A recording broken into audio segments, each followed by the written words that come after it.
Hello प्यारे साथियों, जय हिंद। चलिए आज का सेशन में हम लोग जुड़ते हैं।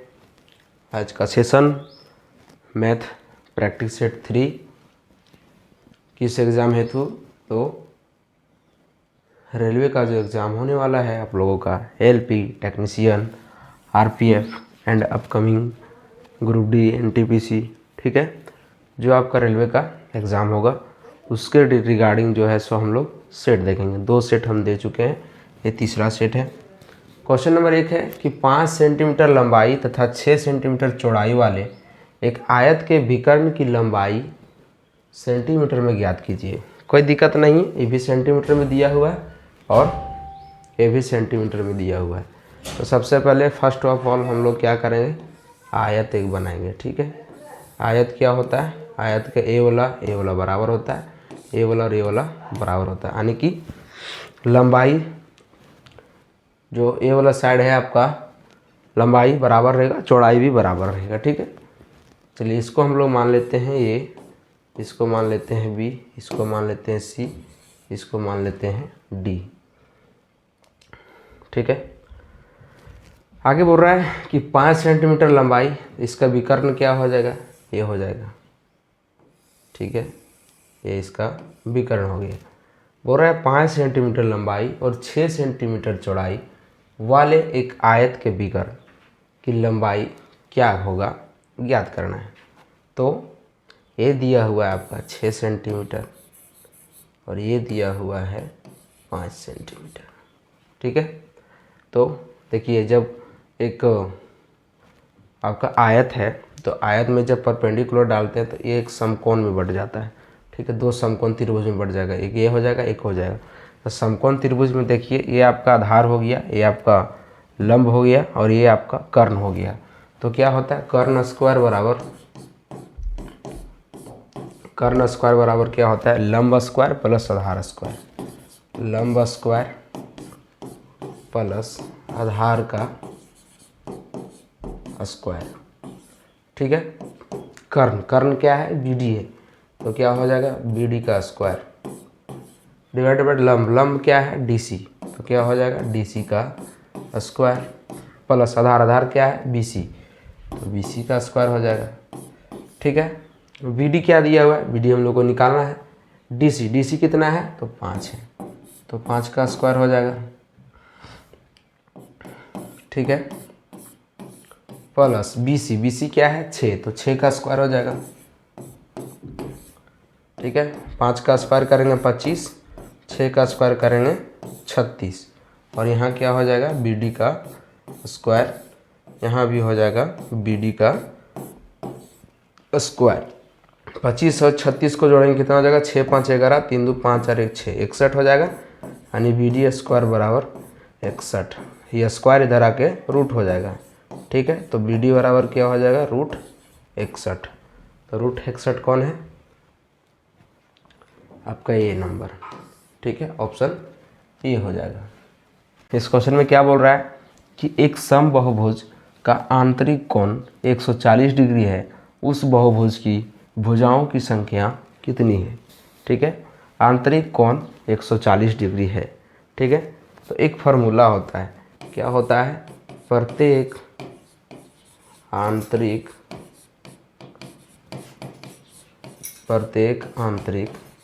कोण का योग बराबर n-2, क्या होता है n-2 Guna 180 divided by n।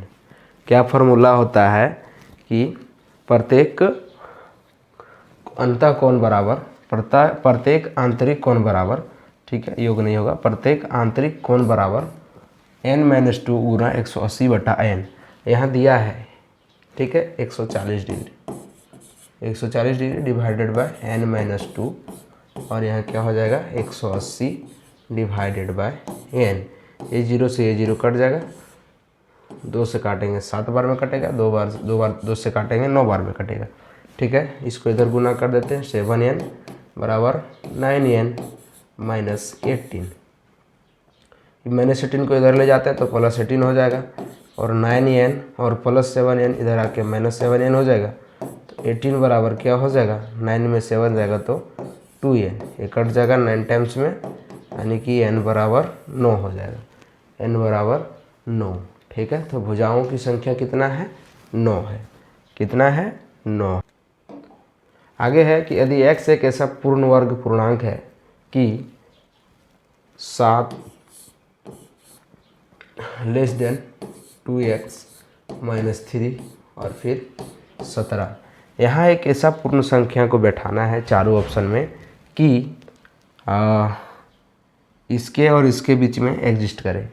ठीक है, तो यदि हम लोग ऑप्शन नंबर ए को 25 को बैठाते हैं तो क्या होगा, 25 दूना 50 और 50 में 3 जाएगा तो कितना बचेगा, 50 में 3 जाएगा 47। तो बड़ा हो जा रहा है, 7 और 17 के बीच में आना चाहिए, तो 25 नहीं होगा। 16 को लेते हैं यदि, तो 16 दूना 32, 32 में 3 जाएगा तो क्या बचेगा, 29, जो कि इसके और इसके बीच में नहीं हो रहा है, एग्जिस्ट नहीं कर रहा है तो सभी वर्ग, ये भी वर्ग है, ये भी वर्ग है, ये भी वर्ग है, ये भी वर्ग है, लेकिन ये सब दोनों एग्जिस्ट नहीं कर रहा है। सी 9 को लेते हैं तो क्या हो जाएगा, 9 दूना 18, 18 में 3 जाएगा तो 15।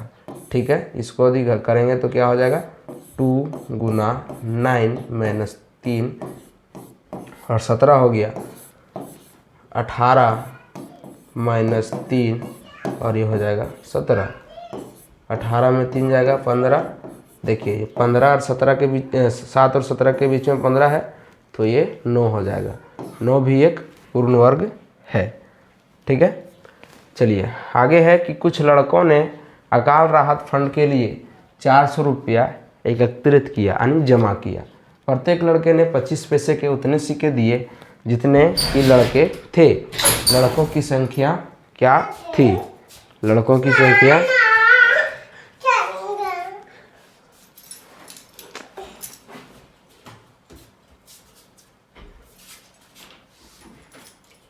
कहाँ से मिल जाया करा ढोंगनी के, करुआ गए।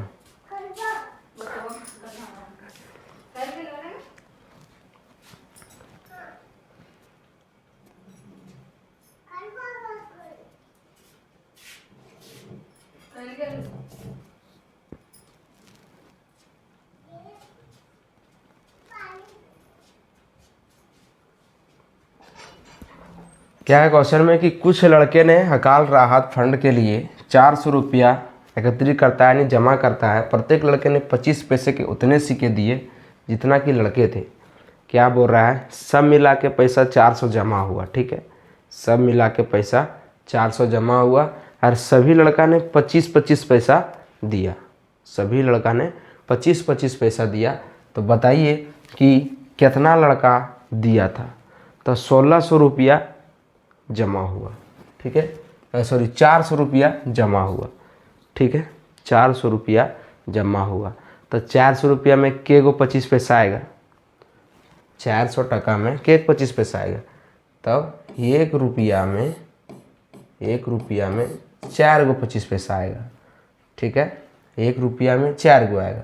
तो 400 रुपया में कितना आएगा, तो देखिए यदि यहाँ 400 हम लोग गुना करते हैं तो 400 हो गया। तो यहाँ भी हम लोग 400 गुना करेंगे तो 4 चक 1600, यानी कि 1625 पैसा होगा। ठीक है, 1625 पैसा होगा। लेकिन क्या बोल रहा है कि जितने लड़का था उतने सिक्का भी होगा। ठीक है, तो हम लोग क्या करेंगे, 1600 का स्क्वायर निकाल देते हैं। तो क्या यदि 40 गुना 40 हम लोग करेंगे तो आएगा 1600, यानी कि 40 लड़का था और 40 लड़का 25 पैसा करके दिया, तो हो जाएगा आपका ऑप्शन नंबर ए। ठीक है, एक क्वेश्चन को बनाते हैं। ठीक है, एक क्वेश्चन को कैसे बनाएंगे, यहाँ जो है ना, यहाँ इस पर पावर -1 है। ठीक है, इसको बनाते हैं 1 - 2 और 1 में 2 जाएगा -1 और इसका पावर -1 और अगर पूरा का पावर -1 है। ठीक है, 1 - 2 इन्वर्स का जो जैसे पावर यदि -1 रहता है ना तो वो नीचे आ जाएगा, ये प्लस हो जाता है। जैसे इसको हम लोग इस तरह से लिख सकते हैं, 2 का पावर -1 बराबर इसको 1/2 लिख सकते हैं। उसी तरह से यहाँ -1 है तो इसको हम लोग 1/-1 लिख सकते हैं। ठीक है, अभी क्या हो जाएगा 1, ठीक है, माइनस माइनस प्लस, ये हो जाएगा 2, है ना, और गुना 1, ये माइनस को ऊपर गुना कर दिए और पूरा का बटा 1 हो जाएगा। समझ में आ गया होगा। ए माइनस यहाँ गुना कर दिए, ठीक है, और 2 गुना 1 और नीचे 1, और फिर इसका पावर -1, ठीक है। तो क्या हो जाएगा 1 + 2 एकम 2/1, ठीक है, और इसका पावर -1। अब 1 का 1 और 2 3/1 और इसका पावर -1। 3 को 1 से भागा देंगे 3 और इसका पावर -1। तो इस -1 को क्या लिख सकते हैं 1/3। तो 1/3 इसको हम लोग मान लेते हैं ऑप्शन नंबर डी हो जाएगा। ठीक है, चलिए एक क्वेश्चन को हम लोग देखते हैं। हम लोग जो देख रहे हैं x² बराबर 25² - 15²। इसको हम लोग कैसे बनाएंगे, x का वैल्यू निकालना है। ठीक है, तो x² बराबर क्या हो जाएगा a² - b² है, तो a + b, और क्या होता है फार्मूला a - b। ठीक है, 25 और 15 कितना हो जाएगा 40, और 25 में 15 जाएगा तो क्या बचेगा 10। 40 × 10 = 400। ठीक है, यही होगा 25 और 15, a + b, a² - b² यानी a + b × a - b। तो 25 और 15 जोड़ेंगे क्या हो जाएगा 40, और 25 में 15 जाएगा तो क्या बचेगा 10। तो 40 दे हैं 400, ये हो गया x²। ठीक है, यह स्क्वायर इधर आके आ जाएगा √। तो 400 का स्क्वायर रूट क्या हो जाएगा 20, यानी कि ऑप्शन नंबर सी हो जाएगा। ठीक है, चलिए आगे है कि किसी दूध वाले एक टंकी को 75 लीटर तथा दूसरे टंकी में 45 लीटर दूध है। उस बड़े से बड़े बर्तन की माप जो दोनों टंकी एक मिनट, दोनों टंकी दूध को पूरा माप सके। देखिए यहाँ क्या बोल रहे हैं बड़े से बड़े, जहाँ बड़े से बड़े बोले आँख मूंद के आप HCF निकाल दीजिए, जहाँ छोटा से छोटा बोले आँख मूंद के आप LCM निकालिए। तो दोनों का LCM निकाल दीजिए 75 और 45 का, जो हो जाएगा वही हो गया आपका आंसर। तो आप इस तरह से भी HCF निकाल सकते हैं। 5 से भागा देंगे तो क्या हो जाएगा 15, और ये हो जाएगा 9। ठीक है, तो 5 से ही दोनों कट रहा है तो 5 लीटर से हो जाएगा।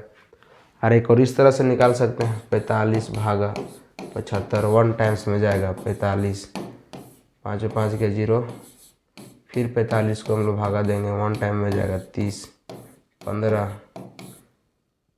ठीक है, अच्छा, और यहाँ 30 उतर जाएगा, 2 बार में भागा देंगे तो कट जाएगा 30। अच्छा यहाँ देखिए फिर 3 से ही जा रहा है, 5 और 3 अब नहीं जाएगा, तो इसका HCF क्या आ गया, जो ए वाला पोर्शन आता है इसी को HCF बोलते हैं। ठीक है, तो चलिए इस वाला क्वेश्चन में देखते हैं। बोल रहा है कि किसी दूध वाले एक टंकी में 75 लीटर तथा दूसरे टंकी में 45 लीटर दूध है। उस बड़े से बड़े बर्तन की माप जो दोनों टंकी दूध को पूरा माप सके। तो क्या करना है कि जब बड़ा से बड़ा पूछे तो HCF और छोटा से छोटा पूछे तो LCM। हम पहले भी बताएं कि बड़ा का बात करेगा दैट मीन्स HCF निकालने बोल रहा है, और छोटा बात करेगा तो LCM। तो हम लोग HCF निकालते हैं 45 और 75 का HCF। ठीक है, एक बार में जाएगा, ये हो जाएगा 10 में 5 जाएगा 5, और यहाँ क्या हो जाएगा आपका 6 में 4 जाएगा 2, ये 45 उतरेगा।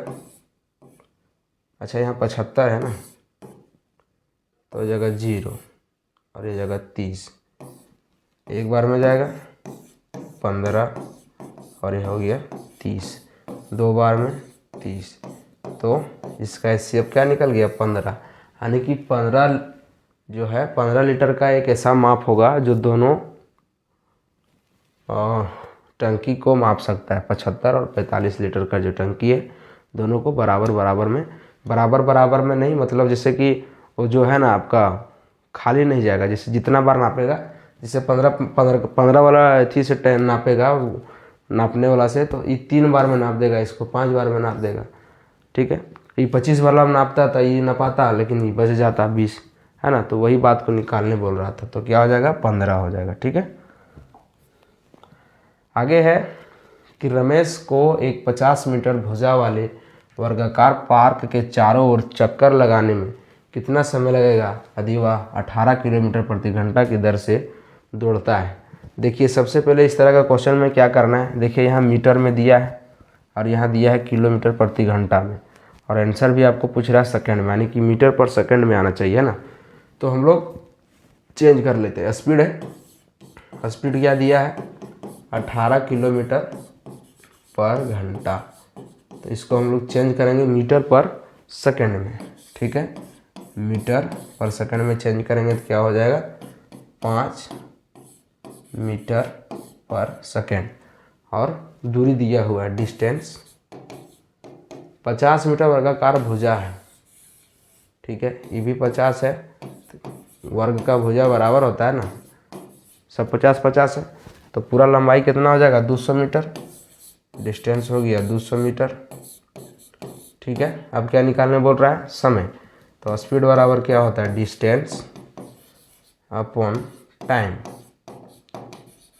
स्पीड तो निकल ही गया है 5, डिस्टेंस भी पता है 200, और टाइम निकालना है, ये कट जाएगा 4 बार में, क्या बच गया 40, टी बराबर 40 सेकेंड।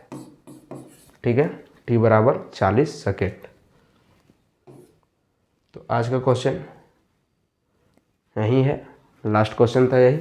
मिलते हैं हम लोग नेक्स्ट सेट में, तब तक के लिए जय हिंद जय भारत।